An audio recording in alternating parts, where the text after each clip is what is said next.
12월 24일 금요일 저녁입니다. 오늘 하루도 그리고 이번 한 주도 정말 수고 많으셨습니다. 날마다 새로운 퇴근길 시사 맛집 신장식의 신장개업 크리스마스 이브인 오늘도 문 활짝 열었습니다. 저는 주인장 신장식입니다. 법무부가 오늘 2022년 신년 특별 사면 복권을 단행한다고 밝혔습니다. 문재인 정부의 마지막 특별 사면 복권과 관련해서 자세한 내용 박수현 청와대 국민소통수석에게 들어보겠습니다. 활동 종료까지 일주일 남은 언론 미디어 특위. 소문난 잔치에 항상 먹을 게 없다고 하는데 여기 이거 어떻게 돼가고 있는지 살펴봐야 될 거고요. 또 세월호 유족에게 막말을 한 차명진 전 의원에게 떨어진 1억 2,600만 원의 손해배상 명령, 통장 잔고 위조 혐의 유죄 판결을 받은 최은순 씨 등 법적 이슈를 살펴봅니다. 오늘은 신장개업 김 과장이 아니라 특별히 김필성 변호사, 유학영 변호사와 함께 신장개업 김유신 3국을 통일해 보도록 하겠습니다. 네. 매주 금요일 문화미식회, 오늘은 크리스마스 이브니까 특별한 손님 초대했습니다. 싱어송라이터 조범진 씨, 그리고 스티비 원더, 비욘세 등 세계적인 뮤지션과 함께 작업한 건반 연주자 에디 브라운 씨 함께 모시겠습니다. 신장식의 신장개업 단골 손님 여러분과 함께 꾸려가고 있습니다.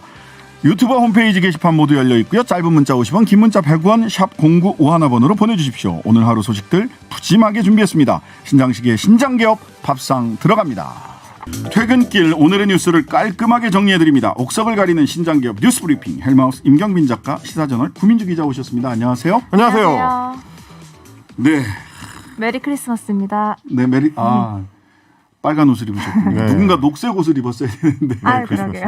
예. 근데 또 그렇게 되면 이제 신지혜 위원장이 생각나기 때문에 네. 그렇네요. 공정방송을 위해서 저희가 자제를 좀 했습니다. 네. 그렇네요. 그 녹색 코트에 빨간색 목도리. 예. 분명히 깔맞춤을 하고 오셨다. 의도했다. 근데 의도했다 이런 생각이 들어요. 자, 오늘 새벽 3시에 저는 처음 첫 뉴스를 확인을 했습니다. 깜짝 놀랐습니다. 예, 동아일보 새벽 3시 맞지 않나요? 네, 새벽이었습니다. 네, 새벽 3시에 나왔습니다. 3시에. 동아일보 오늘 이제 일면 지면에 톱으로 올라왔으니까 새벽에 나온 거 맞죠? 그러니까 새벽 3시에 인터넷에 올라왔는데, 말하자면 박근혜 전 대통령이 구속 수감된 지 1729일, 4년 9개월인가요? 만에? 네. 예.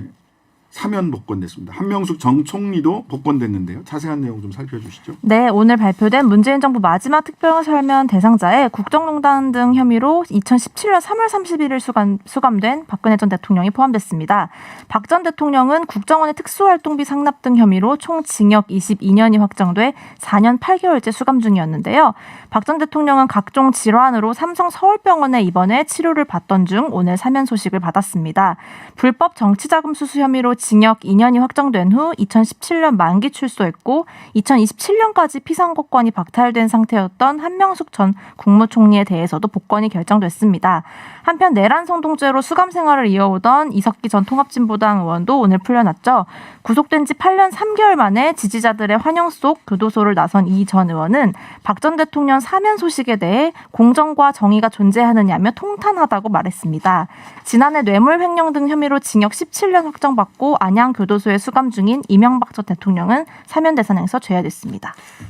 사실 이제 이번 그 사면을 앞두고도 조선일보와 동아일보 같은 보수 신문을 중심으로 해서 박근혜 전 대통령의 건강 상태 굉장히 좋지 않다라는 기사들은 계속 나오고 있는 와중이었습니다.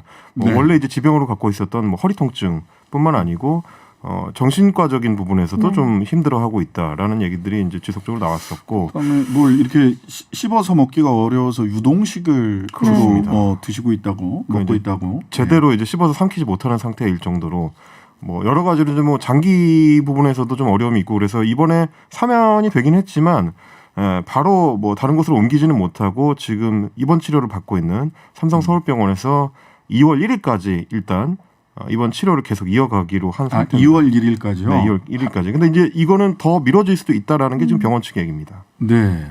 자, 이번 결정에 대해서 문재인 대통령 메시지도 나왔어요. 네, 국민 대화합을 이야기했던 법무부 브리핑과 크게 다르지 않았는데요. 문 대통령은 이제 과거에 매몰돼 서로 다투기보다 미래를 향해 힘을 합쳐야 할 때라며 국민 통합과 포용을 강조했습니다. 그러면서 박 전 대통령에 대해선 5년 가까이 복역한 탓에 건강 상태가 많이 나빠진 점도 고려했다고 설명하면서 사면에 반대하는 분들의 넓은 이해를 부탁한다고 덧붙였습니다. 청와대 이번 사면 결정의 배경에 여러 이야기들이 나오고 있는데요. 이재명 이재명 후보는 물론 민주당 지도부와도 충분한 사전 교감이 없었던 것으로 읽히고요. 청와대 참모진들과도 오랜 협의는 없었던 것으로 전해집니다. 최근 청와대 기류가 바뀐 데에는 생각보다 심각한 것으로 전해진 박 대통령 건강에 대한 우려, 그리고 임기를 마무리 짓고 있는 문 대통령의 여러 정치적인 고뇌도 물론 담겼을 것으로 보이는데요. 다만 청와대 관계자는 선거 고려는 일절하지 않았다. 타이밍을 고려했다면 더 좋은 타이밍을 진작 찾았을 것이라며 선을 그었습니다. 네. 오늘 이제 오전에 나왔었던 송영길 대표나 혹은 뭐 이재명 캠프 선대위의 그 이제 대변인들의 반응을 봤을 때는 실제로 아침 상황까지는 잘 몰랐던 것 같습니다. 네. 송영길 대표도 기자들이 이제 질문을 했을 때 확정적으로 발표된 게 아니니까 좀 상황을 좀 지켜봐야 된다, 확인이 필요하다, 이제 이런 식의 반응을 내놨었을 정도니까 네. 전반적으로 이제 여당 측하고 미리 상의가 됐던 내용은 아닌 것 같고요. 그렇다면 이제 종합적으로 봤을 때는 문재인 대통령이 정무적인 최종 판단을 고뇌 끝에 한 게 아닌가, 이렇게 좀 비춰 보여집니다.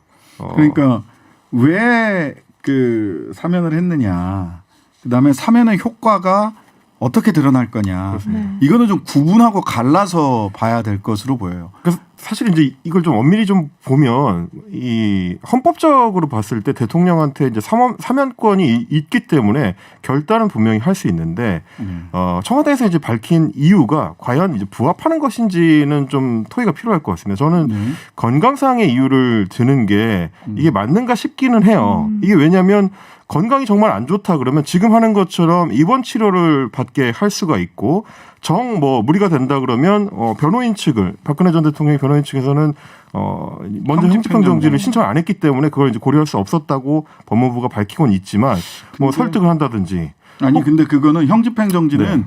꼭 그 당사자가, 수감자가 신청을 해야 되는 건 아니고요. 네. 교도소장이 그렇습니다. 형집행 정지 신청을 할 수가 있어요. 그러면 이제 형집행 심사위원회에서 심사를 해서 밖에 나가야 돼, 형을 집행을 정지하고 밖에서 치료를 받아야 되겠다 하면 형집행 정지로 갈 수 있고, 저는 뭐 개인적으로는 형집행 정지가 될 수도 있겠다. 건강 상태가 매우 안 좋다라고 네네네. 해서. 근데 형집행 정지를 하느니 사면을 선택한 겁니다. 제가 그런 볼 때는. 거죠. 거기에는 왜냐하면 당연히 정치적인 의미가 담겨 있는 거죠. 그거는 왜냐하면 형집행 정지를 하면 결국은 이렇게 바깥으로, 그 교도소 바깥으로 내주면서 정치적으로는 아니 왜 사면이 아니라 형집행 정지냐, 그렇죠. 꼼수냐라는 등등의 소위 통합과 화합, 심심한 뭐 사의를 표한다, 어쨌든 감사하다라는 표현을 박근혜 그 네. 대통령 쪽에서도 했단 말이죠. 그런 얘기가 아니라 말하자면 감옥 바깥으로 내주면서도 해주면서 굉장히 욕먹는. 박한, 네. 돈 쓰고 욕먹는 거랑 비슷한 이런 남는 평가를 게 없네. 받을 거기 때문에 사면을 선택했나 보다라는 생각이 하나가 들고요. 그래서 좀 오늘 오전부터 쭉 이제 여론들을 좀 종합을 해봤는데요. 전반적으로 보면 크게 이제 두 가지 흐름인 것 같습니다. 2030 젊은 층들 같은 경우는 굉장히 이런 헌법 질서라든지 민주주의 가치에 대해서 무게중심을 크게 두는 세대이기 때문에 네. 좀 반감이 큰 편이고요. 그거는 제가 봤을 땐 보수와 진보를 그렇게 가려서 이 반응이 나오는 것 같지는 않습니다. 네네. 대체로 이제 고연령층에서는 조금 더 이제 온정적인 시선이 많았었기 때문에 그래도 어쩔 수 없지라는 이제 반응들이 좀 있는 게, 최근 올해 나왔었던 여론조사 두 개를 제가 봤는데 네. 리얼미터가 오마이뉴스 의뢰로 지난 1월 5일에 실시했던 여론조사 보면 반대가 48%, 사면 찬성이 47.7%였습니다. 네. 거의 이제 팽팽하게 맞선 상황이었고, 이게 1월이고요. 네. 아시아투데이가 아랜서치에 의뢰해서 11월 7일부터 8일까지 최근인데, 그때 했을 때는 이명박 박근혜 두 전 대통령의 사면에 모두 찬성한다, 이게 29%, 네. 박 전 대통령 사면에만 찬성한다, 이게 20.7%, 이명박 전 대통령 사면에만 찬성한다는 5.7%가 굉장히 박하죠. 네, 이런 어떤 여론을 종합해 봤을 때도 두 전직 대통령에 대해서 이제 선별적으로 박근혜 전 대통령에 대해서만 사면 조치를 한 것도 종합적인 고려가 있었을 걸로 좀 보이긴 합니다. 네.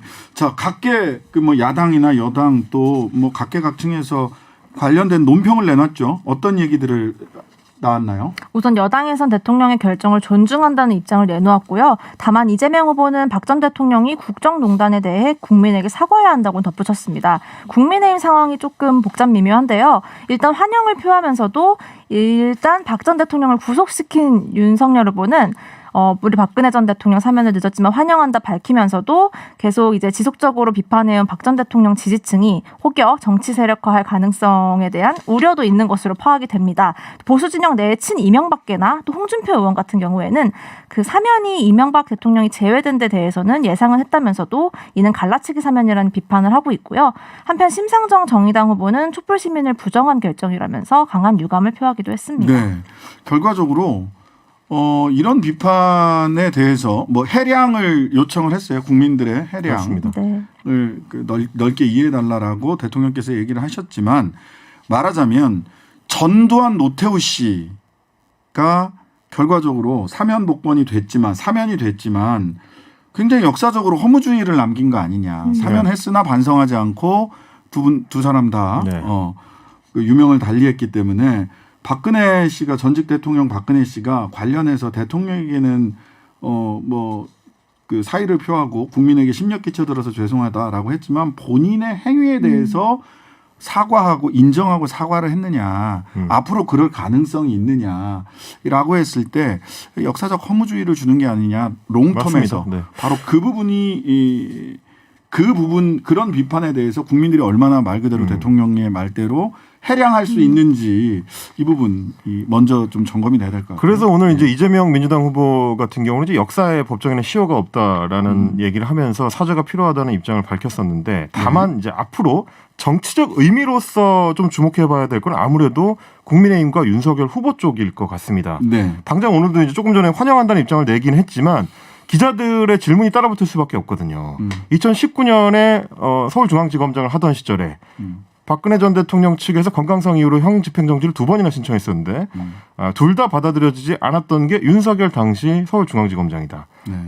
그때랑 입장이 바뀌었느냐 이제 이렇게 물어봤더니 제가 불허한 게 아니고 형집행정지 관련해서는 이제 위원회의 인사들, 형집행정지 위원회 인사들이 하면 안 된다고 판단했던 것이다라고 미뤘습니다.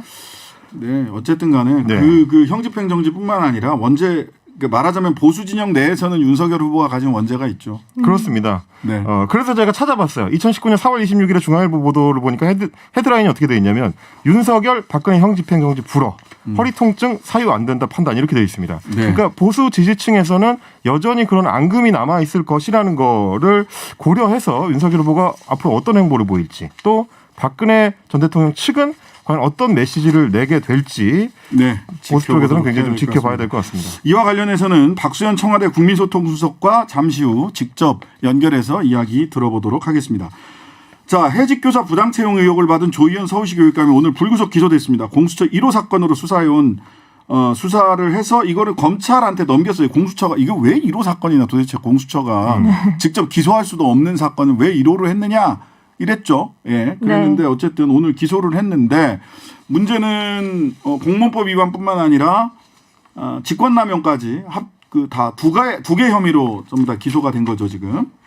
네, 그렇습니다. 그래서 공수처는 일단 기소 의견으로 제기를 했는데 검찰이 이를 받아들일지 검찰과 공수처가 이견을 낼지 이거에 대해 관심이 많았는데요. 결국에는 조 교육감을 비롯해서 비서실장과 추가 조사를 이어왔고요. 공수처와 결국 같은 기소 판단을 내렸습니다. 네. 조 교육감 측은 추측과 창작에 기초한 부당한 기소라면서 즉각 반박을 했고요. 앞으로 내용을 보면 공개 경쟁을 통한 채용이었다. 특별 채용 과정에서 문제는 없었다는 것이 알 수 있을 것이다라고 주장을 했습니다. 네, 이건 좀 지켜봐야 될 것 같고요. 결과적으로.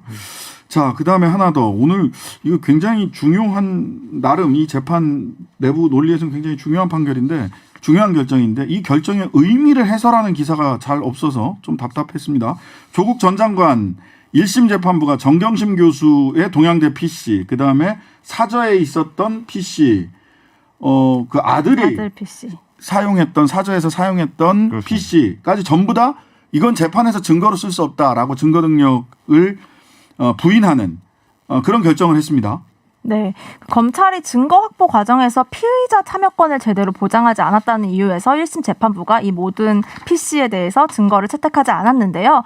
검찰로서는 허위 증명서라고 지목한 입시비리 사건의 핵심 증거들을 법정에서 사용할 수 없게 돼버린 셈입니다.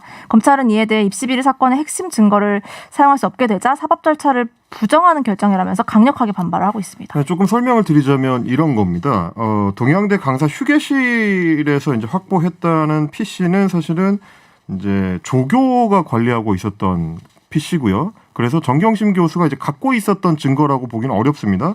그리고 자산 관리인인 김경록 씨가 이미 제출한 그 자택 서재의 PC 이것도 역시 마찬가지로 물론 이제 정경심 씨 쪽 그 아들의 PC이긴 하지만 관리는 김경록 씨가 하고 있었던 이거를 역시 마찬가지로 둘 다 정경심 교수의 동의를 받지 않은 채로 제3자가 검찰에 임의 제출을 한 겁니다. 근데 이제 재판부가 봤을 때는 그런 식의 임의 제출을 받을 때는 피의자 당사자인 정경심 교수의 동의가 필요하다. 그리고 포렌식을 하는 과정에서도 정경심 교수가 입회를 해가지고 동의를 해줘야 그걸 증거 능력을 인정할 수 있다라고 오늘 이제 밝힌 내용인 겁니다. 예, 그러니까 결과적으로 지금 PC 3개, 그 동양대 PC, 그다음에 집에 있었던 PC 2개까지 합해서 PC 3개가 증거로 쓸 수가 없어요. 이 증거로 쓸 수 없게 되면 어떻게 되느냐? 표창장 위조 건은 무죄가 나올 가능성이 굉장히 높아진 겁니다. 왜냐하면 다른 직접 증거가 없기 때문에. 동양대 PC로 위조했다라고 해서 그 표창장을 새로 진짜로 출력을 할 수 있느냐 없느냐 뭐 이런 등등 얼마나 뭐 난리를 쳤습니까? 그렇습니다. 그래서 근데 그 증거 능력이 없다. 동양대 PC는 증거로 쓸 수 없다라고 하는 얘기를 그쪽 재판 그 변호인단이 계속 얘기를 했는데 그게 다 1심, 2심에서 받아들여지지 않았거든요. 네. 근데 지난 11월 달에 이렇게 아까 우리 헬마가 이야기한 대로 제3자가 이미 제출한 디지털 증거 같은 경우는 당사자 즉 정경심 교수가 직접 거기에 그 이미 제출하고 포렌식 할 때 참여하지 않는다면 그다음에 목록을 제대로 교부받지 못한다면 증거를 쓸 수 없다라고 하는 전원합의체 대법에서 소부에서 한 게 아니라 전원합의체 판결이 있었습니다. 이거를 인용을 한 거고요. 따라서 이것을 법률상으로 법리로 다퉈서는 검찰 쪽은 쉽지 않습니다. 그런데 이 재판 전원합의체에서의 이 말하자면 증거와 관련된 정경심 씨 동양대 PC를 사용할 수 없다라는 것과 관련돼서 판결을 한 주심 대법관이 천대엽 대법관인데요. 천대엽 대법관이 지금 1심, 2심에서 정경심 씨 표창장 위조했다라고 해서 4년형 받아서 대법원에 올라가 있잖아요. 네. 거기에 주심 판사입니다. 그래서 천대엽 대법관이 전원합의체 주심으로 이 증거 능력과 관련된 판단을 11월 달에 했기 때문에 11월 17일 날 했기 때문에 전원합의체 판결은 쉽게 바뀌지 않습니다. 따라서 법률가로서 보건대 정경심 씨 관련된 대법에서 이 증거 능력과 관련돼서는 파기환송된 가능성이 매우 높다. 표창장 사건은 다시 심리될 것이다. 그렇게 되면 이제 정치적 의미도 이제 다시 되짚어봐야 되는 문제가 생깁니다. 검찰총장으로서의 윤석열 전 총장이 조국 전 장관에 대해서 제기했었던 핵심적인 두 가지 문제들, 이제 소위 말하는 표창장 위조 사건으로 인한 이제 입시 비리 의혹 건이 자칫하면 흔들리게 될 이제 위기에 처한 상황이고, 흔들렸어요. 지금. 그 전에 펀드와 관련된 사모펀드와 관련된 것도 굉장히 중요한 이슈라고 계속해서 주장을 권력형 했었지만 비리라고 했죠. 권력을 이용해서 펀드 그렇습니다. 투기를 했다 이랬는데 네. 권력형 비리건은 비리가 없어요. 아닌 걸로 나왔습니다. 그렇게 되면 윤석열 후보가 검찰총장 시절에 내세웠던 두 개의 큰 축이 다 무너지는 상황이 될 수도 있는 거라서 역시 또 명분 약화로 연결될 가능성이 있다. 그래요. 그 소위 강남 좌파들이 자식들한테 어떤 그 혜택을 만들어 줬느냐 이것과 별개로 권력형 비리다. 그다음에 표창장을 위조했다. 이 부분은 권력형 비리는 이미 없다라는 것은 이미 드러났고요. 재판 과정에서 기소도 못했어요. 그다음에 이제 표창장 위조라고 하는 부분은 증거가 없다. 이렇게 될 개연성이 매우 높다. 오늘의 판결까지 네. 봤을 때 대법 판결까지 전원합의체 판결까지 미뤄봤을 때 그렇다. 근데 그런 의미를 해설해주는 기사가 거의 없습니다. 그래서 제가 좀 길게 의미를 해설해드렸습니다. 자, 지금 브리핑 시간이 다 됐는데요. 김건희 씨 뉴욕대 허위 학력 의혹과 관련해서 뉴욕대가 직접 입장을 밝혔네요. 한마디로 학점 인정 안 되는 기업체를 위한 유료 과정이다. 이렇게 얘기를. 그리고 프로그램 자체가 기업체의 요청에 따라서 짜여지기 때문에 돈 받고 해준 거라는 그렇습니다. 말을 하자면. 예. 그 김건희 씨 직접 등판해서 사과하고 설명하는 자리를 가질 수도 있다. 뭐 이런 여론을 좀 당내에서 떠보고 나옵니다. 있는 것 같아요. 네. 네, 근데 이제 저희가 이제 브리핑 시간에도 여러 번 말씀드렸다시피 이 사안의 본질은 사과 여부가 아니고 인정하고 그 뒤에 어떻게 할 것인가 일 문제일 가능성이 크기 때문에 네. 사과로 뭐뭐가 될 수 있을지도 역시 마찬가지로 지켜볼 일입니다. 이유 막론하고 사과합니다. 이건 국민들이 받아들이지 않습니다. 자, 헬마우스 임경빈 작가, 시사저널 구민주 기자였습니다. 감사합니다. 고맙습니다. 감사합니다. 문재인 대통령이 박근혜 전 대통령에 대한 특별 사면을 단행했습니다. 형 집행을 완료한 한명숙 전 국무총리에 대한 복권도 함께 이루어졌는데요. 수감 중인 이명박 전 대통령은 이번 사면 대상에 포함되지 않았습니다. 청와대의 입장 직접 들어보겠습니다. 박수현 청와대 국민소통수석 연결돼 있습니다. 안녕하세요. 네, 안녕하세요. 박수현입니다. 네. 다른 사면이나 복권 범위도 굉장히 넓게 이루어진 것으로 보이는데요. 이런 네. 부분보다 아무래도 우리 청취자분들이 궁금한 부분들 단도직입적으로 여쭙겠습니다. 네. 비서실장도 몰랐다 이런 언론 보도가 있습니다. 대통령께서는 누구와 상의하신 겁니까? 예, 뭐 잘 아시다시피 이 사면이라고 하는 것, 뭐 대통령의 이제 고유 권한이라고 이야기하지 않습니까? 그리고 이 전직 대통령에 대한 사면은 그런 차원에서 보면 참모와 상의할 문제는 아니라고 생각합니다. 네. 특히 박근혜 전 대통령에 대한 사면은 오랫동안 여러 가지 그 논의, 뭐 사회적으로 뭐 이런 논의, 논쟁 뭐 이런 것들이 있어왔기 때문에 네네. 뭐 특별하게 상의를 해서 결정할 문제는 아니고요. 어떤 국민 화합 그리고 또 미래로 나아가야 될 새로운 동력을 이번 계기에 만들어내야 된다는 점 여러 점들을 고려해서 대통령이 결단하실 사안이지 뭐 참모와 논의하실 사항은 아닌 것으로 저는 생각합니다. 네.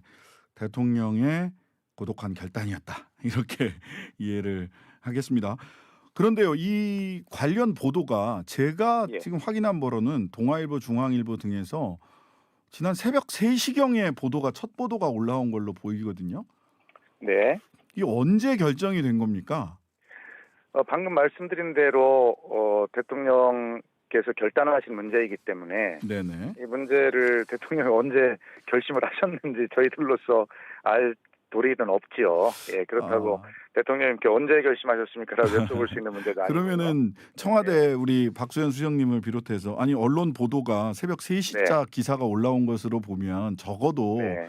네. 어제 저녁 무렵에는 청와대에서는 우리 그 박수현 수석님이나 이런 분들 같은 경우는 수석들은 적어도 비서실장과 수석들은 그때쯤 대통령님으로부터 말씀을 좀 들으셨나 하는 생각이 드는데 언제 아셨어요? 우리 박 수석님은?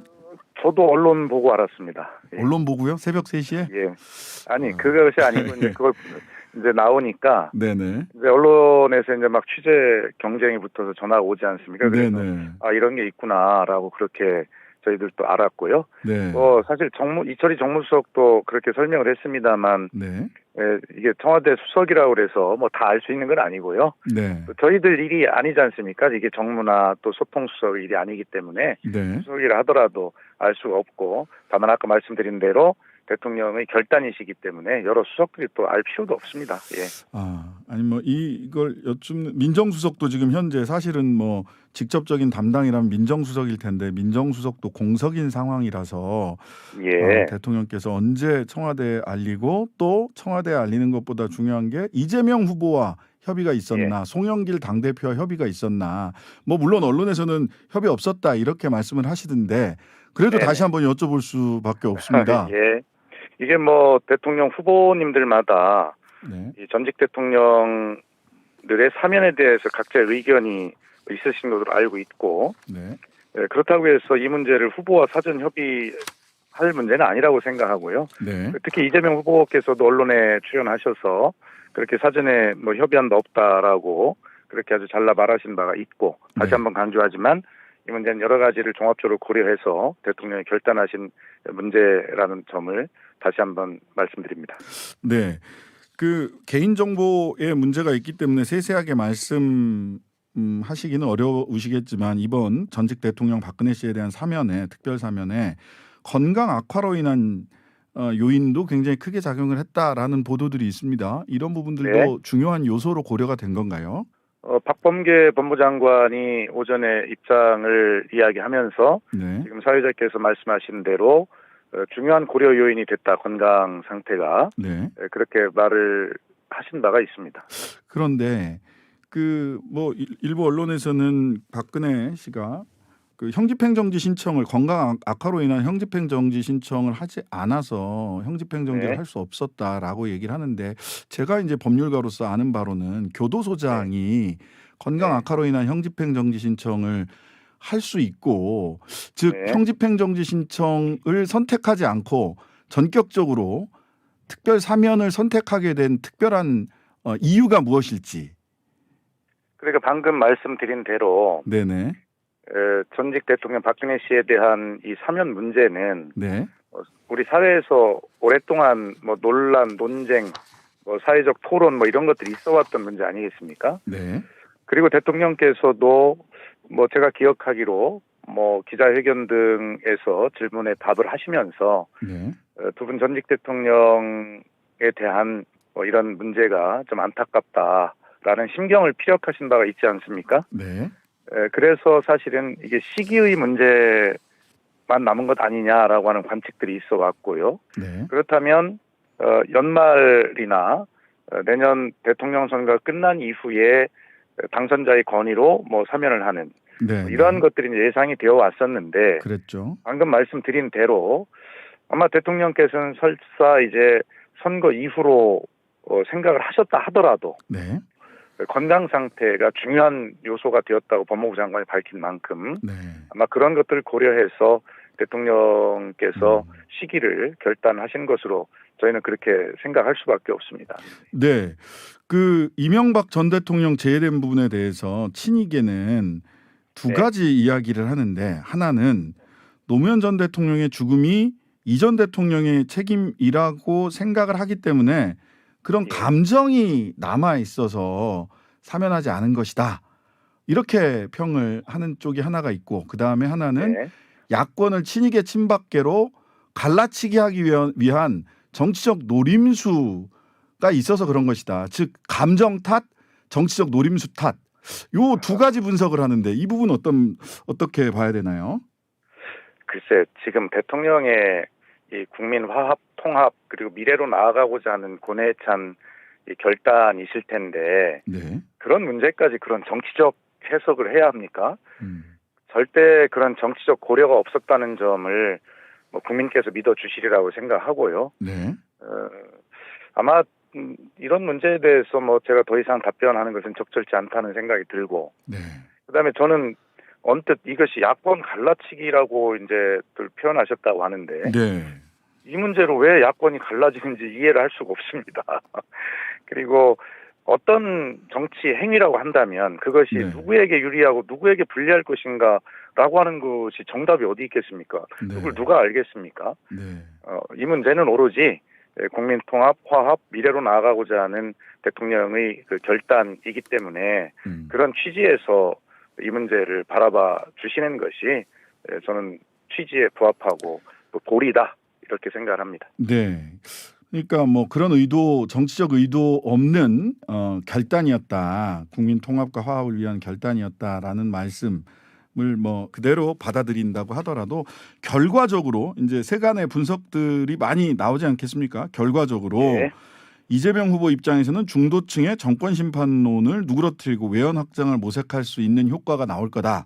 그다음에 반면 윤석열 후보는 당시 박근혜 씨를 구속하고 45년을 구형했던 수사 담당자였기 때문에 굉장히 불리하게 결과적으로 작용하지 않겠냐.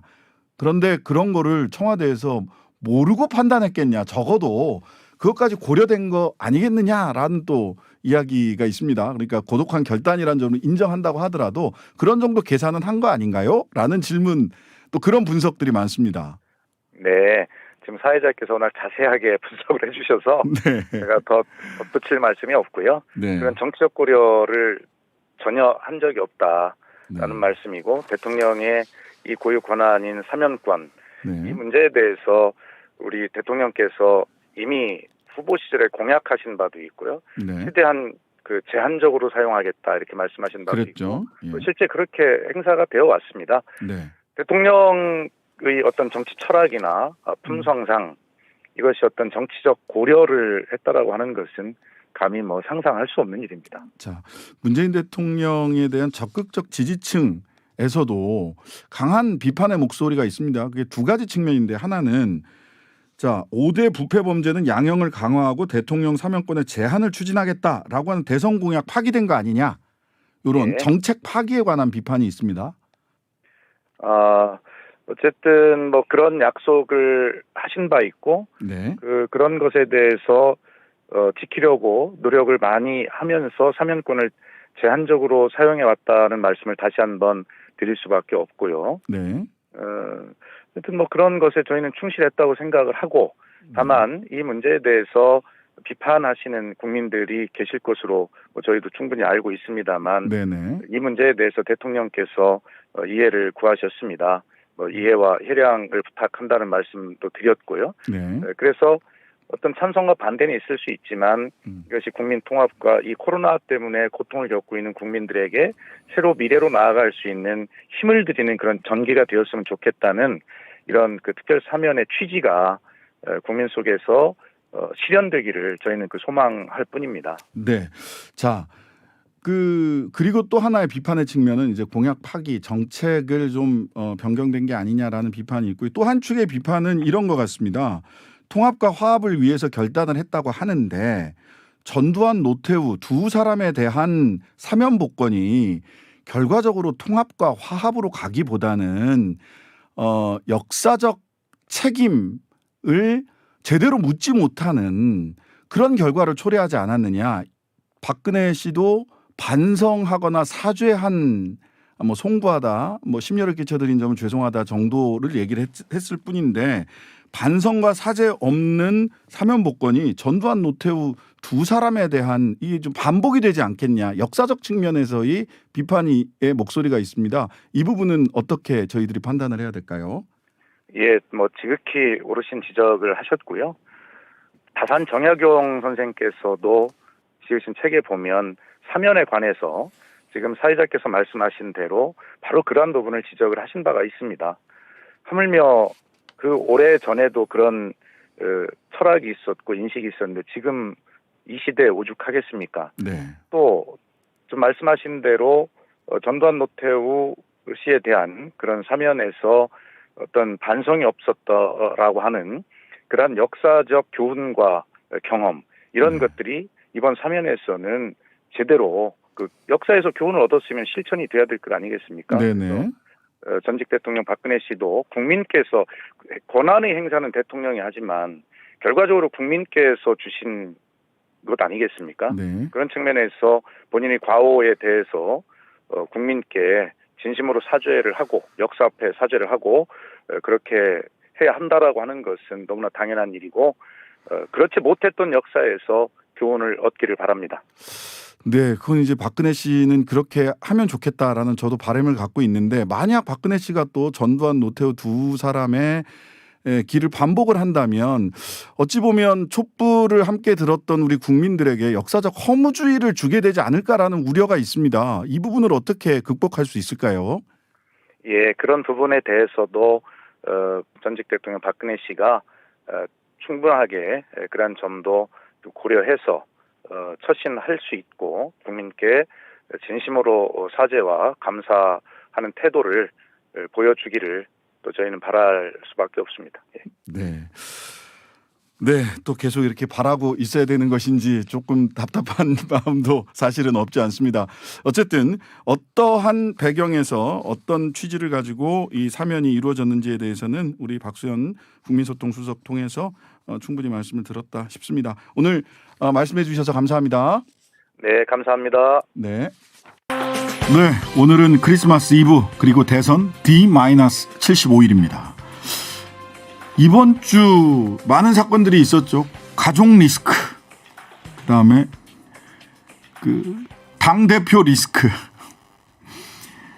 그다음에 사실은 오늘 사면복권까지. 오늘 사면복권은 뭐 여론조사에 반영되지는 않았을 것 같고 이런 리스크들이 어떻게 여론 동향에 영향을 미쳤는지 리얼미터 배철호 수석 전문위원과 이야기 나눠보도록 하겠습니다. 안녕하세요. 네, 안녕하세요.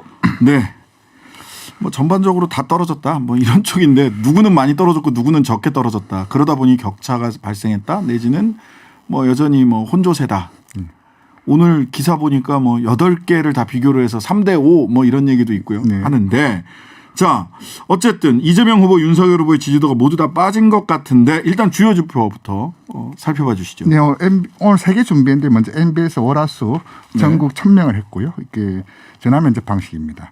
그 지난주 금요일 토요일 했던 KSOI 조사 ARS 방식이고요. 지난주 이제 월요일 화요일 진행해서 수요일 발표한 YTN 의뢰 리얼미터 발표. 이것은 ARS 방식입니다.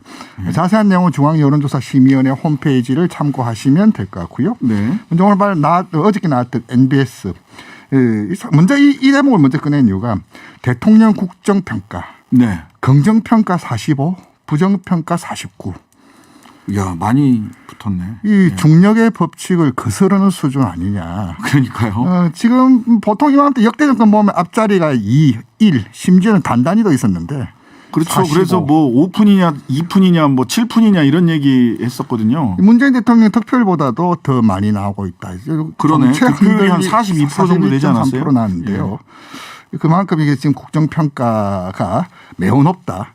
이것이 이제 향후 대선을 현재 그 국민의힘이 그 세게 갈라치지 못하는 이유도 좀 못한다는 정서가 강해야지 교체하자 바꾸자라는 말이 나올 텐데 네네.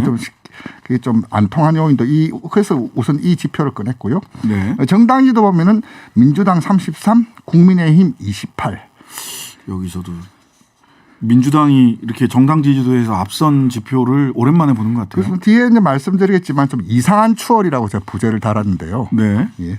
먼저 그 제일 관심이 사는 대선 후보 지지도 MBS 조사입니다. 이재명 35, 윤석열 29, 안철수 6, 심상정 4, 태도 유보 25% 이렇게 각각 나왔습니다. 저는 여기서 25가 제일 크게 보이던데. 태도 유보 25. MBS가 지난주에 좀 쉬었어요. 예. 지난주에서 이렇게 격차를 2주 전과 비교했습니다. 제가 아까 이상한 추월이라고 했는데 예. 둘 다 떨어졌는데 네네. 더 많이 떨어지면서 좀 추월이 당했다. 그것이 이제 KSOI에도 똑같이 나오는데 네. KSOI 조사를 보면은 전주에는 이재명 후보가 40.6이었는데 이번 조사에는 40.3 나왔거든요. 0.3. 윤석열 후보는 지난주 42.0이었는데 37.4. 조금 밀렸는데 많이 밀린 분보다 더 오차 범위 내지만 앞섰다. 낙폭이 좀 적었다는 거고요. 네. MBS 그렇다면 낙폭이 어디서 컸냐. 네. 이걸 또 볼 수밖에 없는데 MBS 조사를 보자면 20대에서는 2주 전보다 10%포인트, 70대 이상에서는 13%포인트. 나름 이제 근거지라고 강세를 보이는 층에서 낙폭이 컸습니다. 윤석열 후보 얘기하시는 거죠. 그렇죠. 윤석열 후보가 이제 지난주 이제 36에서 29, 7%포인트 떨어졌는데. 그러니까 이재명 후보는 횡보한 정도? 38에서 35로 3%포인트 떨어졌는데 낙폭이 이제 36에서 29면 7%포인트면 오차범위 밖에 좀 의미 있는 하락이다. 물론 2주기 때문에 네네. 그 사이에 켜켜이 이제 누적된 효과도 있겠지만은 어쨌든 낙폭이 더 컸다라는 거고 또 하나 눈여겨볼 것이 뭐냐면은 2주 전 대비 중도층에서는 8%포인트 빠졌는데 보수층에서는 9%포인트. 보수가 더 빠졌네요. 어쨌든. 이것을 읽는 코드는 뭐냐. 결국 이제 지금 1년에 있던 리스크 국면, 아까 진행자께서 말씀하셨던 뭐 배우자 리스크, 당대표 리스크인데 이 리스크를 보는 국면이 인식이 보수층, 지지층에서 더 엄격히 엄중히 보고 있더라. 이것을 좀 읽는 단초가 아니냐라고 좀 보여지는데요. 이렇게 보수층, 지지층에서 리스크를 더 크게 보니까 후보 교체론 얘기가 국민의힘 당 게시판에 막 올라오는 예. 그런 바탕이 되는 거죠. 이런 불안감이. 저는 이 상황에서 말씀드리고 싶은 게 이재명 후보, 윤석열 후보 다 마찬가지로 지지자들을 부끄럽게 하지 말아라. 그리고 이제 내가 왜 당신을 지지해야 되는 이유를 지지층들이 일선 운동원들이 계속적으로 피딩 공급을 해주는 것이 후보와 캠프의 주 임무인데 네. 이런 상황에서는 도대체 당신을 왜 지지해야 되는가에 대해서 서로가 말 꺼내기 머쓱한 상황을 지금 뭐 이재명 민주당 후보도 좀 일부 있지만은 윤석열 국민의힘 쪽에서 더 많은 거 아니냐 저는 그렇게 좀 읽고 싶습니다. 네. 그래서 이상한 추월이다. 그렇죠. 예. 조금 누가 덜 떨어졌느냐. 예, 더 낙폭이 적음으로써 우위를 보인 좀 그런 이상한 추월 현상이다. 맞네요. 예, 예. 그렇게 좀 보여지고요. 그렇다면 아까 말씀하셨던 이른바 리스크가 어떻게 작동하고 있는가 좀 구체적인 수치를 보자면은 네. KSOI 조사를 보면은 후보 배우자 자질이 후보 선택에 영향을 줄 것이다. 라는 의견이 68.3%가 나왔어요. 아우, 거의 70이네요. 70%가 후보 배우자 자질도 후보 선택의 한 주요한 요인으로 보고 있다는 것은 네. 역대 어느 선거에서 이렇게 그 후보 배우자가 주요 관심사가 되었는가 이런 경우도 좀 처음 보고요. 네. 두 번째 이제 제가 언급하고 싶은 것이 YTN 리얼미터 조사를 보자면 그렇다면 대선 후보 가족 이슈에 따라서 지지 후보 변경 가능성이 있냐? 네, 네. 라고 물어봤습니다. 봤더니 이미 변경했다. 이미 변경했다. 갈아탔다는 응답이 8.9. 와, 적은 숫자가 아니에요. 이런 선거에서 8.9면 변경할 수도 있다가 16.1. 즉 뭐냐면 변경했다나 할 수도 있다가 25%인데 지금 다른 조사를 보더라도 격차가 많이 나봤자 3, 4%. 뭐 소수점 차이도 나오는 이 상황에서 25%의 유권자들은 지금 후보 배우자 가족 이슈에 따라서 변경할 수도 있다는 것은 대선 국면을 뒤집고도 남을 수치다. 네. 물론 뭐 변경하지 않겠다라는 의견도 70.7. 물론 진영 내 공고한 결합도 있지만은 여전히 25% 정도는 이 가족 이슈의 양상에 따라서 이미 했거나 할 수 있는 응답이 25% 국민 4명 중 1명이라는 것은 매우 큰 수치다. 좀 네. 그렇게 되고요. 또 강론을 한번 더 들어가자면 네네. 그렇다면 각 후보의 사과에 대한 평가 또 저희들이 물어봤었는데 YTN 네네. 조사입니다. 이재명 후보 사과에 대해서는 어떻게 평가하냐. 충분하다 38.4 충분하지 않다 53.6 윤석열 후보에 대해서는 충분하다는 의견이 32.8 충분하지 않다는 것이 59.2 즉 같은 이제 사안이 떨어져도 그 사과를 늘 이렇게 사건 사고는 있을 수 있습니다. 당연히 모든 선거에서는 각 후보별로 사건 사고가 나오게 마련입니다. 없으면 그게 이상한 선거인데 네. 없다라고 주장하는 게 더 이상한 선거인데. 아니, 그러니까요. 그래서 어떻게 얘기를 하냐면 선거는 이기는 게 아니라 상대 후보가 갖다 받쳐준다 그렇게 얘기하기도 해요. 문제는 이제 사건 사고를 수습하는 과정에서의 언동과 태도가 더 문제라고 보는데요. 그렇죠. 언동이라 하면 이제 캠프나 관계자들의 이제 이야기고 태도라 하면 당사자 본인의 이야기일 텐데 네. 그렇다면 이렇게 특히 이제 진영 내에서 그 낙폭이 더 컸다는 것은 진영 내에서도 이 사건 사고 수습하는 과정에서의 태도가 마음에 들지 않았다. 그것이 수치로도 나타나고 있고 이제 대비되는 장면이 민주당 박강원 공보단장 같은 경우는 이제 검언령 자제령을 내렸죠. 후보 사과에 좀 초점 맞출 수 있도록 다른 분들은 좀 말씀 좀 줄여달라. 네. 공개적으로 이제 뭐 경고성 메시지를 날렸는데 반대로 국민의 같은 경우는 그건 안 돼요, 대표와 그거는. 공보단장이 후보 말씀인데요 하고 들고 와서 뭐 읽다가 그게 뭐 하는 거냐 이렇게 해서 대놓고 충돌하고 뭐 사퇴를 하는 양당이 이제 일을 수습하는 과정에서 네. 지지층들이 특히 이제 국민의힘 지지층들이 지금 많은 거냐. 라는 이런 질책이 좀 녹아든 수치다. 수치 아니냐. 좀 그렇게 좀 보여집니다. 자, 그 박근혜 전 대통령 사면 관련해서 여론이 어떻게 변동돼 왔는지 사실은 뭐 근데 아무리 지금의 여론의 추이보다는 오늘부터 나오는 여론 동향이 더 중요하긴 할 텐데요. 그렇지 이제 물질화 가시화되었기 때문에 이제 사면에 대한 평가가 되겠죠. 그 이전에는 네. 사면을 하는 것이 맞냐 안 맞냐. 이제 또 결이 조금씩 달랐어요. 그래서 이제 네. 그 갤럽 조사 보면은 지난달 조사에서는 그 두 전직 대통령 이게 MB와 박근혜 대통령 같이 물었기 때문에 네. 질문을 좀 봐야 되는데 찬성 44 반대 48로 났어요.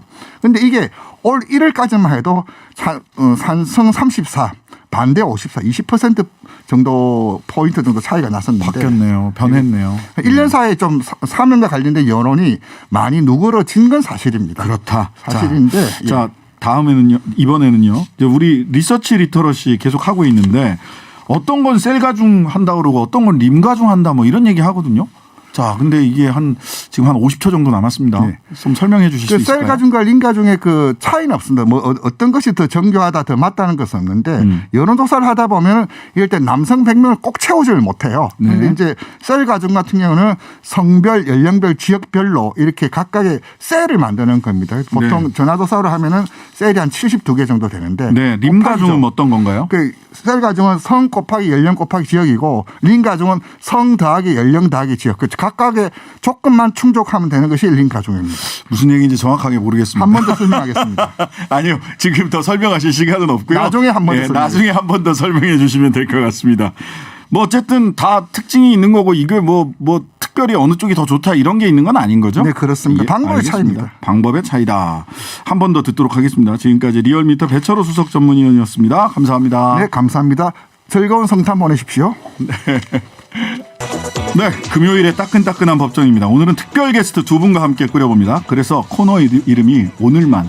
그전에는 우리 신장기업 김과장이었잖아요. 근데 신장기업 김유신으로 부르겠습니다. 제가 우리 김필성 변호사님. 네, 안녕하십니까. 김필성입니다. 그다음에 유를 맡고 있는 유하경 변호사님. 예, 유를 맡고 있는 류하경 변호사입니다. 예, 신을 맡고 있는 신장 씨입니다. 삼국을 통일해야 됩니다, 우리가 그래서. 예. 언론 3사를 통일해가지고 언론 3사 4사를 통일해가지고 예, 요 김과장 김유신 코너에서 그 최고의 시청률을 한번 찍어봤으면 좋겠습니다. 자.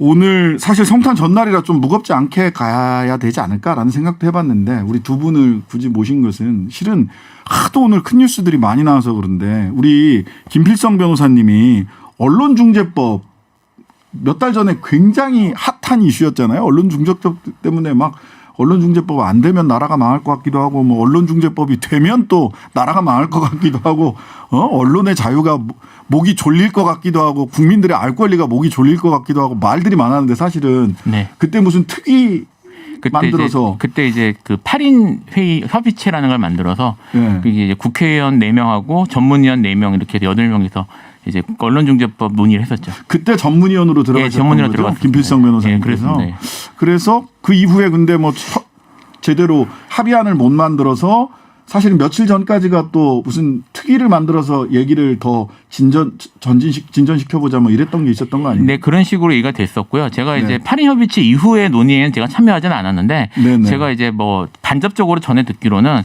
실제로 그 후에 만들어진 특위나 뭐 논의의 협의체 내에서는 논의가 제대로 이루어지지 못했던 걸로 알고 있습니다. 그러니까 그때 원래 명분은 그랬어요. 언론중재법만 가지고 할 게 아니라 더 중요한 게 포털 관련된 네. 거 하고 그다음에 언론사 지배구조가 오히려 더 중요하다. 이런 언론사 지배구조, 포털, 언론중재법 이 세 가지를 동시에 논의하자 했는데 논의됐답니까? 그렇게 논의할 수가 없는 구조니까 언론중재법을 먼저 한 거죠. 그 부분에 대해서는 사실은 사전에 다 검토를 했었고요. 네네. 이제 언론개혁이라는 거 자체가 뭐 우리가 이제 보통 검찰개혁 많이 논의를 했지만 검찰개혁과는 달리 언론개혁은 사실 언론 환경을 국가가 의미적으로 조성할 수는 없는 거잖아요. 그렇죠. 그러니까 이거를 개혁한다고 하면은 구조에 대한 이거를 국가가 어떻게 이거를 유도하고 가이드라인을 어떻게 제시할 것인지 보조적으로 어떻게 들어가신지를 논해야 되는데 그래서 개혁이 언론 개혁이란 무엇인지를 정의하기도 쉽지가 않은 상황이었어요. 네. 그러니까 이제 제일 먼저 언론중재법이 선정된 이유 중에 하나가 그런 것들이 쉽지 않기 때문에 근데 언론중재법은 다른 법과는 달리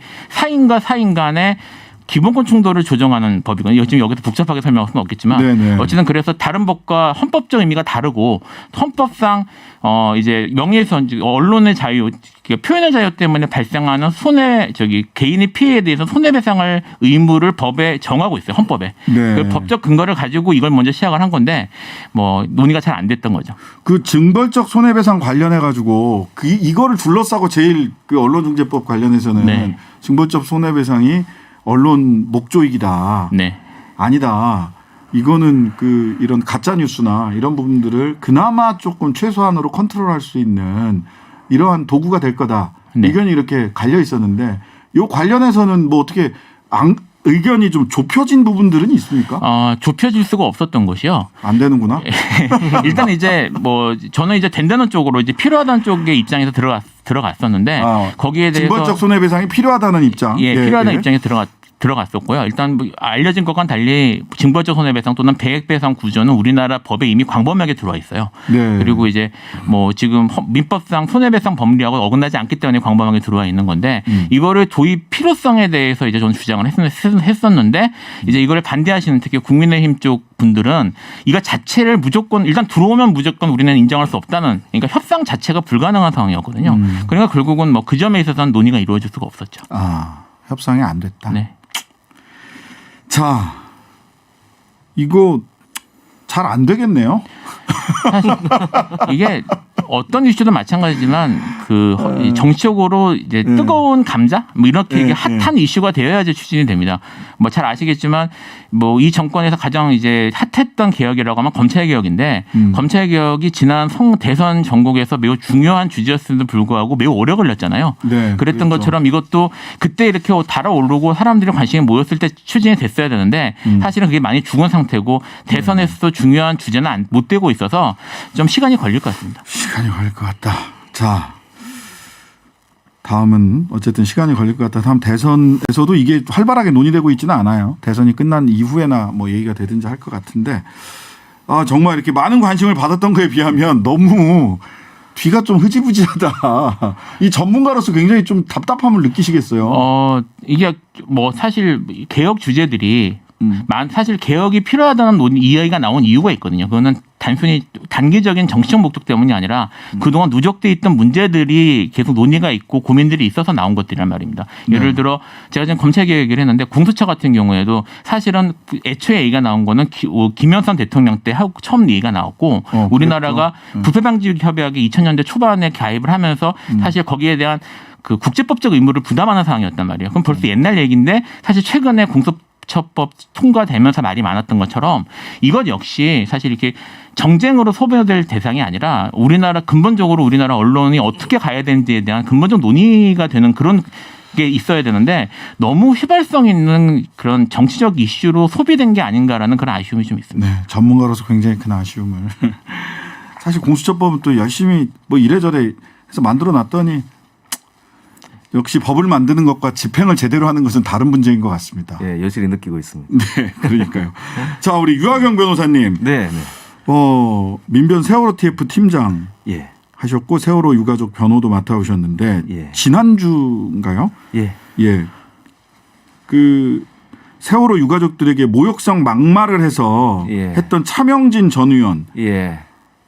법원 1심 판결인가요? 예, 1심 판결 민사 소송 이제 났는데요. 네네네. 저희가 2019년 5월 10일에 소장 접수하고 아이고 오래 걸렸다. 예, 2년 동안 고생 많이 했습니다. 네, 본인 스스로 고생했다 이런 얘기 하기 쉽지 않은데 진짜 고생하셨나 네, 진짜 봐요. 고생했어요.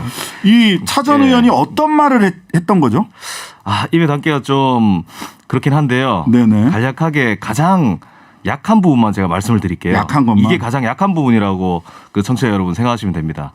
세월호 유가족들 자식의 죽음에 대한 세간의 동병상련을 회쳐먹고 찜쪄먹고 그것도 모자라 뼈까지 발라먹고 진짜 징하게 헤쳐먹는다. 여기까지만 하겠습니다. 제가 너무 가슴이 아프고 네네. 또 화가 날라 그래가지고 예. 이보다 더 심한 표현들이 뒤에 한 7, 8문장 쭉 내려옵니다. 맞아요. 뉴스에 많이 나오고 있죠. 예, 한번 우리 단골수님 여러분들도 한번 찾아보세요. 정말 이렇게 말로 옮기기가. 근데 차 전 의원은 이거에 대해서 비방 목적 없었고 의견 표현일 뿐이었다. 예. 유가족들을 이용하는 특정 정치인과 시민단체를 비판하기 위해 쓴 글이지 예. 유가족들을 비방하거나 모욕하려고 한 게 아니다라고 얘기를 했어요. 예. 이게 뭐 재판 초기부터 전혀 납득이 되지 않는 주장이었고 왜냐하면 문장에 제일 앞에 유가족들이라고 지칭하고 시작하거든요. 그러니까요. 그 아니나 다를까 법원에서도 세월호 유가족들이라고 분명히 워딩으로 명시했기 때문에 네. 이것은 당사자를 분명히 세월호 유가족으로 특정한 게 맞다. 그리고 유가족 같은 경우에는 아주 많은 수가 아니고 소수의 200~300여 명 정도 되는 소수이기 때문에 충분히 특정 가능해서 집단에 대한 명예훼손이다. 그리고 그 워딩의 수위가 상당히 높고 뭐라 그랬냐면 법원에서요. 예, 법원에서 뭐라고 했는지도 제가 궁금하네요. 말씀을 드리겠습니다. 예.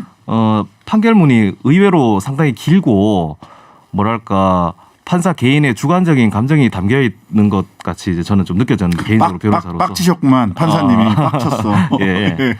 원고들의 도덕성과 인격에 대한 심각하고 직접적인 타격을 가하는 내용으로서. 그러니까 세월호 유가족들에 대한 그렇죠. 원고들이 하면 세월호 유가족입니다. 126명인데요. 네. 사회적인 평가를 저하시키는 표현 행위에 해당한다. 그리고 이 표현 형식이 상대방을 노골적으로 비난하고 조롱하는 것으로서 피고 즉 차명진 씨는 이를 통하여 원고들에 대한 자신의 혐오 감정을 여과없이 드러내고 있다라고 판사가 이야기합니다. 그리고 또 한 가지 문장이 편향적이고 선동적인 표현과 자극적이고 반인륜적인 표현을 통하여 판사님들이 보통 이렇게까지 표현을 잘 안 하시는데 반인륜적인 표현이라고 상당히 심하게 꾸짖었습니다. 그러니까요. 회 처먹고 예. 찜 쪄먹고 뭐 이런 소리 반인륜적인 표현이죠. 누가 예. 자식을 회 처먹고 찜 쪄먹습니까? 예. 이 결론 부분이 상당히 의미가 있는데요. 네. 이러한 표현들은 전체적인 내용과 형식에 비추어 유가족들의 사회적인 평가를 저하시킬 만한 추상적 판단 내지 모멸적이고 경멸적인 인신 공격의 감정을 담은 표현 행위에 해당하여서 이러한 모욕적인 표현까지 헌법상 표현의 자유라는 이름 아래 보호받을 수 없다라고 아우. 했습니다. 굉장히 세게 쓰셨네요. 예. 속이 좀 후련했는데. 속이 좀 후련.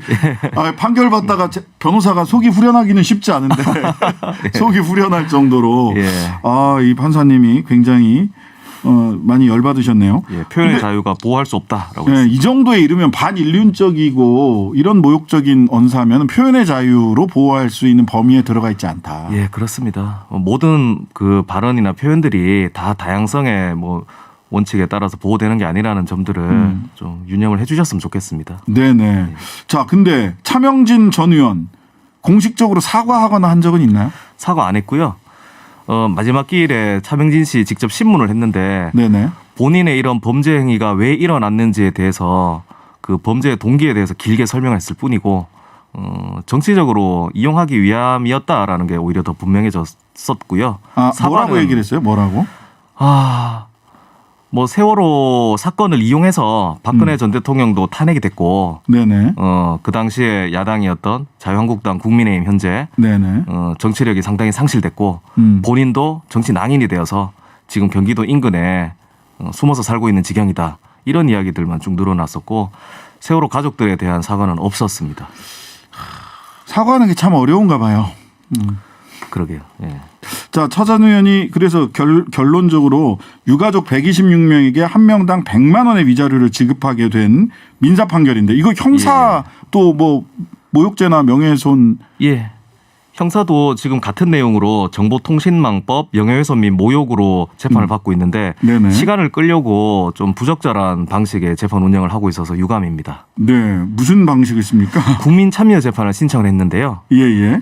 지금 지방법원에서 1심 법원에서 기각을 했어요. 국민참여 재판을 할 사안이 아니다. 그거 국참 재판하는 거는 좀 중범죄. 예, 그렇죠. 그리고 예. 다툼의 여지가 명백하고 그렇죠. 시야에 따라 가지고 다른 결론이 날 수 있는 그리고 국민 여론이라거나 정서 같은 것도 반영이 돼야 되는 사건들 네네. 결정하는데요.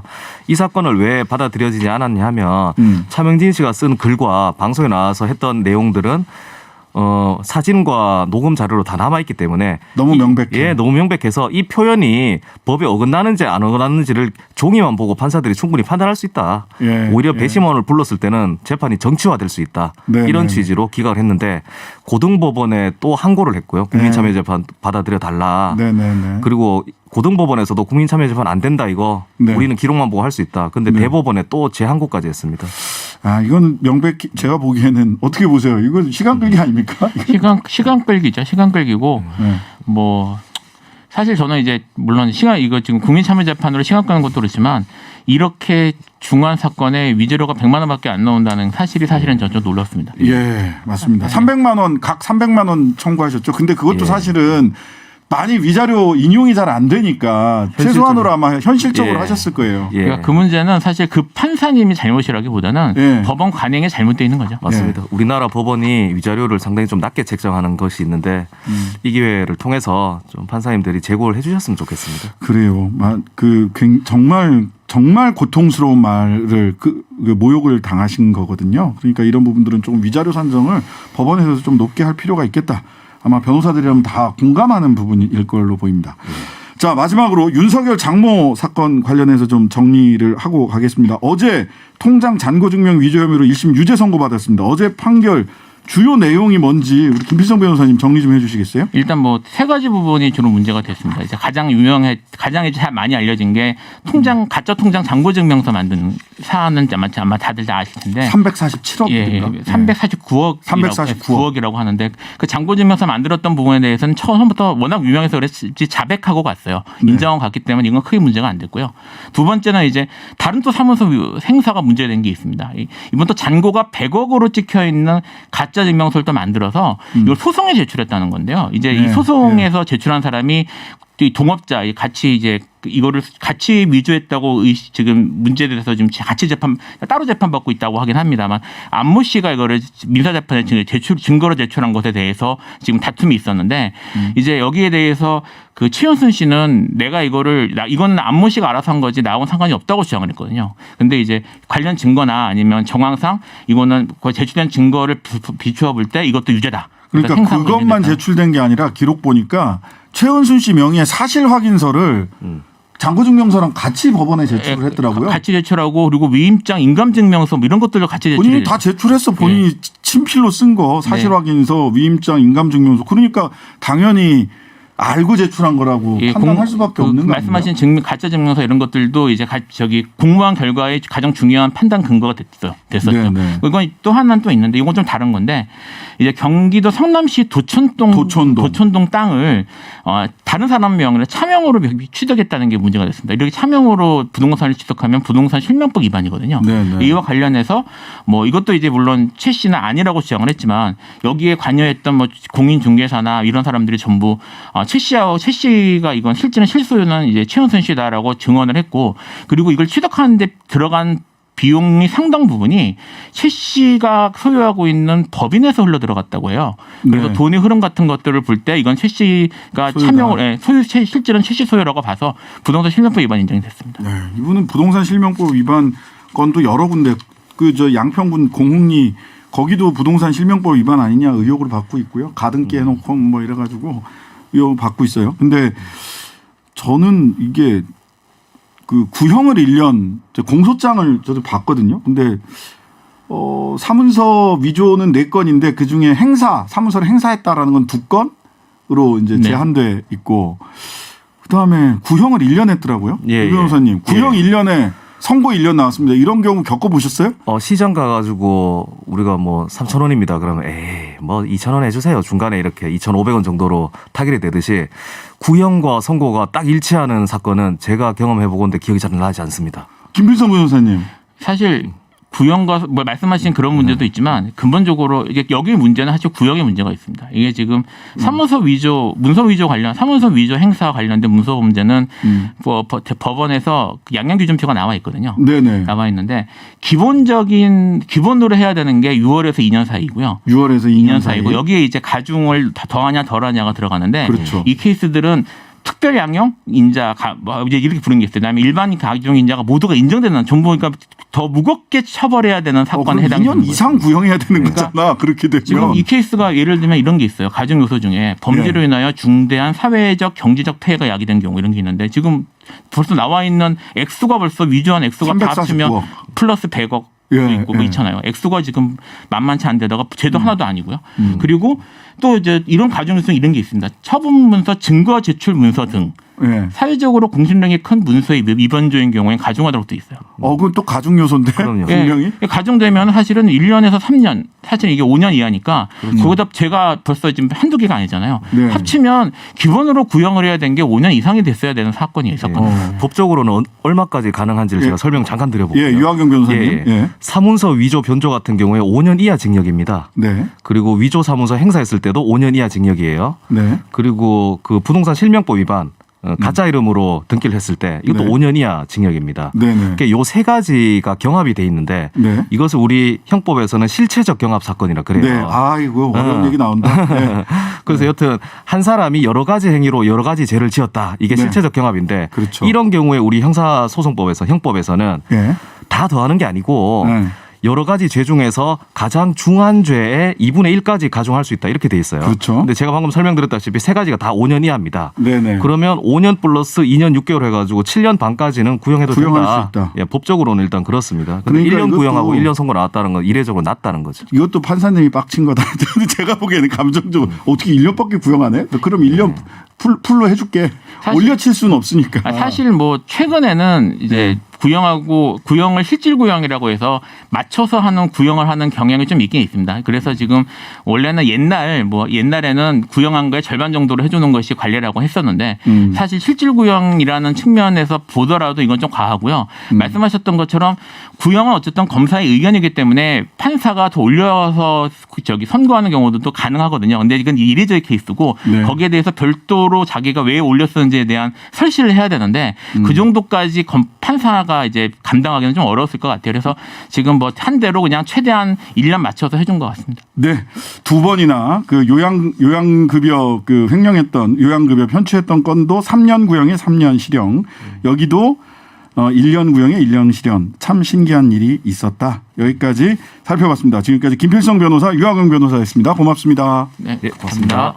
전 대통령 박근혜 씨 사면, 한명숙 전 총리 복권, 이석기 전 의원 가석방, 조희연 서울시 교육감 직권남용죄 등 기소, 조국 정경심 부부 재판 동양대 PC 자택 PC 증거능력 부인 표창장 위조 사건 새 국면. 오늘 하루 벌어진 청와대 법원 검찰발 소식들입니다. 분노, 환호, 한숨과 탄식, 그 배경과 의미 찾기, 숨은 수일기가 정신없이 이어졌습니다. 올 한 해 가장 많은 종류의 논평과 성명이 각축을 벌인 날이 바로 오늘입니다.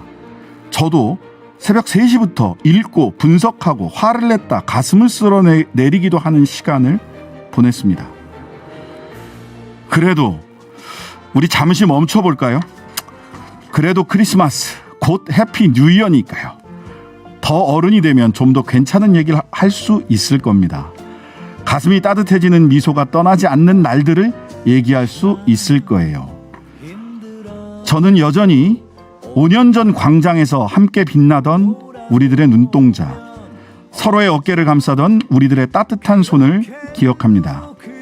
인생은 아름답고 역사는 진보한다는 믿음을 주었던 그 눈동자와 손을 어떻게 잊을 수 있겠습니까? 단골 손님 여러분, 그래도 메리 크리스마스.